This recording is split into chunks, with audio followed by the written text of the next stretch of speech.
गंगोत्री में बंधुओं मैंने देखा 6 महीने बर्फ हो जाता है, 6 महीने मौसम खुलता है। मैं बहुत अध्ययन कर रहा हूं गंगोत्री के साधुओं का, क्योंकि हमारा मन है बुढ़ापा काल हम गंगोत्री में बिताएं, वहीं गंगा मैया की शरण में रहें। गुफा खोजने के चक्कर में लगे हुए कोई साधु टपके तो गुफा ले, मिल ही नहीं रहा है। तो 6 महीने जब यात्राएं बंद हो जाती हैं, जब बर्फ गिर जाता है, तो महात्मा लोग प्लास्टिक की टंकी, वो नीली वाली टंकी आती है ना जिसमें साबुन फैक्ट्री वगैरह में देखा ड्राम बोलते हैं आप लोग, वैसे ड्राम टंकी, अब तो ढक्कन वाला आता है, काला काला ढक्कन होता है, वैसे 10, 5, 7 टंकियां गुफा के भीतर रखते हैं कपड़ा बांध करके, और कंधों में गैलनों में जल भर करके कंधे कंधे से पानी भरते हैं। 7-8 टंकियां भर के रखते हैं, कपड़े बांधकर 6 महीने जब यात्रा बंद हो जाती तो महात्मा लोग उसी गंगा जल का पान और स्नान करते हैं, क्योंकि नीचे की बहती गंगा जम जाती है। वो 5-7 टंकियां जल ही 6 महीने तक जीवन यापन कराता है।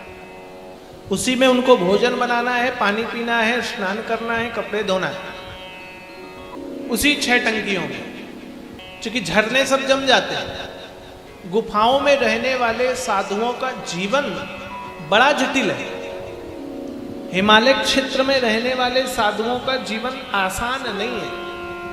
वहां बेडरूम और ये रूम तो होता नहीं है।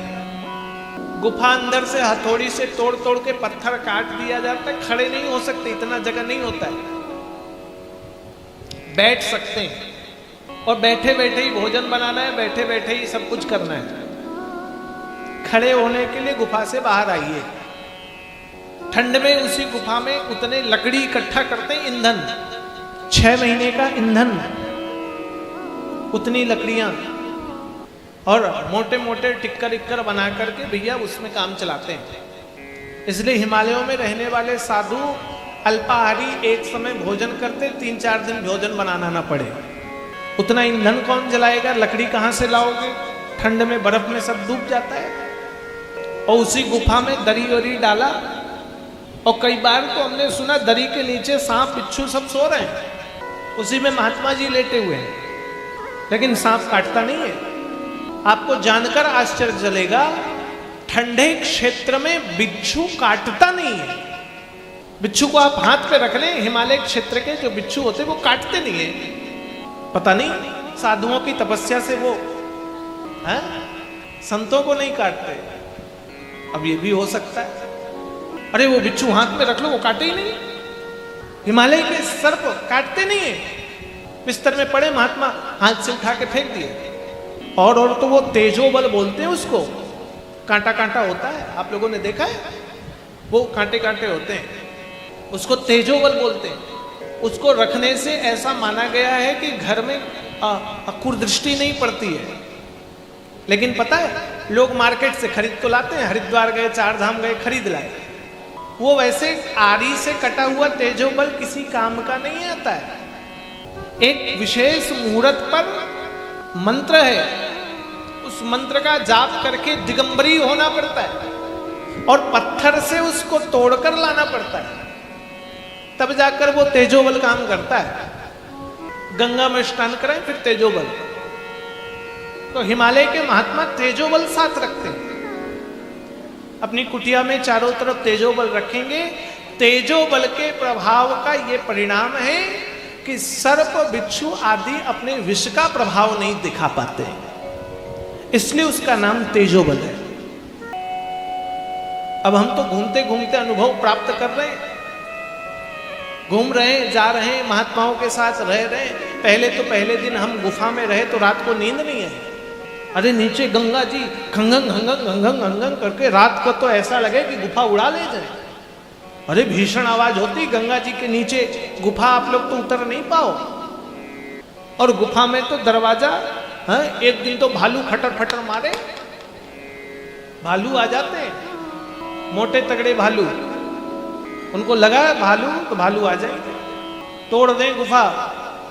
और रात को तो भैया अंधेरा, चूंकि आग जलाते हैं तो चारों तरफ काला,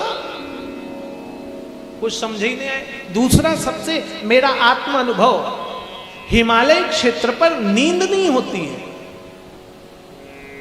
24 घंटे में 2 घंटे सोए तो आपकी नींद पूरी, नींद नहीं आएगी।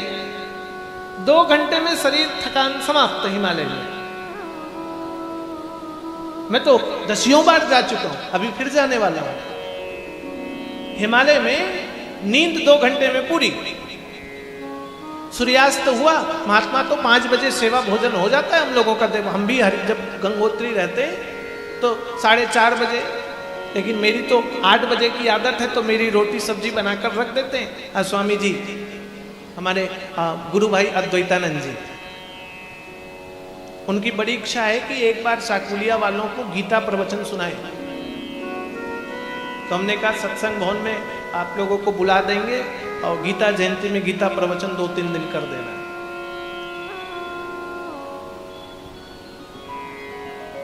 उनको मैंने कहा चाकुलिया एक बार आइए आप। वो सालों भर से गंगोत्री में है, अभी नीचे नहीं उतर रहे हैं। 10 अक्टूबर को गंगोत्री से नीचे उतरेंगे, बड़े दिन बाद। इस बार 12 महीने गंगोत्री में रहे। हमने पूछा भाई कैसे कैसे क्या किए? दर्शन मौन में गुफा के भीतर ही रहे 6 महीने तक, बाहर नहीं आए। हम लोगों का तो दम घुट जाए। तो मैंने देखा रात में 2 घंटे सोए, नींद पूरी। और पहली बार मैं गया तो भैया वो 8 बजे सो गए और 11 बजे नींद खुल गई। अब नींद ही ना आए, अब नींद ना आए।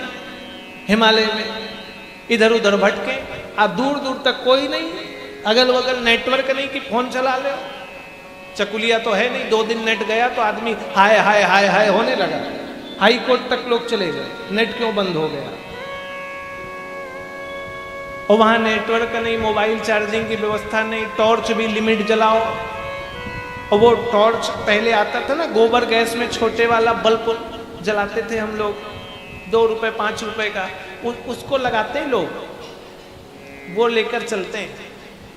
आप तो यहाँ हैलोजिन लगा लो, वो छोटा बल्ब। अब 11 बजे के बाद नींद खुल गई। हमने बोला अब क्या करें? बोले गीता में लिखा है जब पूरी दुनिया सोता है तब योगी जागता है। हिमालय में जो रहेगा वो योगी बन जाएगा। इसलिए अब भजन करो। तो 8 बजे सोते हैं, 11-12 बजे जगते हैं और भैया फिर सूर्योदय तक भजन चलता है। महात्मा अपनी गुफा में बैठ जाएंगे, आंख बंद करके ध्यान लगाएंगे, गंगा जी की तरल आवाज आती रहेगी। और उस दौरान हिमालय में नाना प्रकार के देव उनकी आत्मा अनुभूति करते हैं। ऐसा हिमालय क्षेत्र है। मानसरोवर अभी तक तो मैं जा नहीं पाया। कैलाश के नीचे शिखर तक तो मैं गया था अगले वर्ष, पैदल ही पैदल तिब्बत बॉर्डर तक मैं चला गया, गंगोत्री में पैदल चलते चलते। वहां पे इंडियन आर्मी के कुछ लोग थे, फिर बोले आगे आप नहीं जा सकते हो। 9 दिन की यात्रा हमने 4 दिन में पूरी कर दी बंधुओं। परमिशन लेना पड़ता है, हमारे पास कोई परमिशन नहीं था, तो हम लोग पुलिस वालों से, वो मिलिट्री वालों से बचने के लिए ऊपर झाड़ी झाड़ी होते हुए गए। 4 साधु झाड़ी झाड़ी पार हो गए, पुलिस वालों को पता ही नहीं चला। वो फोर्स वाले वहां लगे हुए ना, चूंकि बॉर्डर एरिया है वो चीन का, और पैदल चले गए बहुत दूर तक, कैलाश के एकदम मानसरोवर के चोटी नीचे तक आ गए। तो फिर वहां मिलिट्री वाले मिल गए, बोले आप आगे नहीं जा सकते हो, चीन है ये। पैदल पैदल वहां तक पहुंचे। मानसरोवर में जो हंस भी राजहंस बोलते हैं उनको, वो भी ऊ मां ऐसा बोलते हैं। लॉकडाउन के बाद से तो मानसरोवर यात्रा बंद हो गई। भारत सरकार अब भारत होते हुए रास्ता बना रही है। मेरी बड़ी इच्छा है कि 4 धाम में भागवत की कथा मैं कर लूं। बद्री द्वारिका तो हो गया, देखो इस बार अयोध्या जी तो बस दर्शन के लिए जा रहे हैं, कथा तो बहाना है।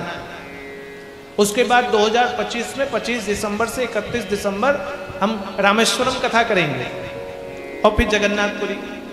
और मेरी एक इच्छा है कि कम से कम 1 सप्ताह तक कैलाश मानसरोवर में बैठ करके भागवत करें। बढ़िया, फोन फान सब छुट्टी, कोई जाए ना जाए, हम अकेले ही जाकर के कैलाश मानसरोवर में कथा करेंगे। आराम से बैठेंगे और बढ़िया, बहुत मुश्किल एरिया है वहां जाना, बड़ा टफ है। एक बार तो कैलाश पे, अब कैलाश पहुंच गया उसके बाद तो सब यात्रा बंद। फिर तो समझो अब तो बूढ़ा हो गया हूं, बाल सफेद हो गए मेरे, अब उम्र हो गई। कैलाश की यात्रा के बाद यात्रा खत्म। गंगा धरती पर अवतरित हो गई बंधुओं। मैं ये महात्माओं की चर्चा इसलिए कर रहा हूं कि समझो भारत के संत कितने तपस्वी हैं। उन जैसा तप तो मैं नहीं कर सकता, लेकिन कभी ऐसे संतों का दर्शन हो तो नतमस्तक हूं उनके सामने। उनकी साधना, उनकी तपस्थली, उनकी तपस्या अपार है। वो जिस संसाधन व्यवस्थाओं में रहते हैं सहज और साधारण नहीं है। ऐसे हिमालय के कंदराओं पर रहने वाले संत बहुत कम दर्शन देते हैं।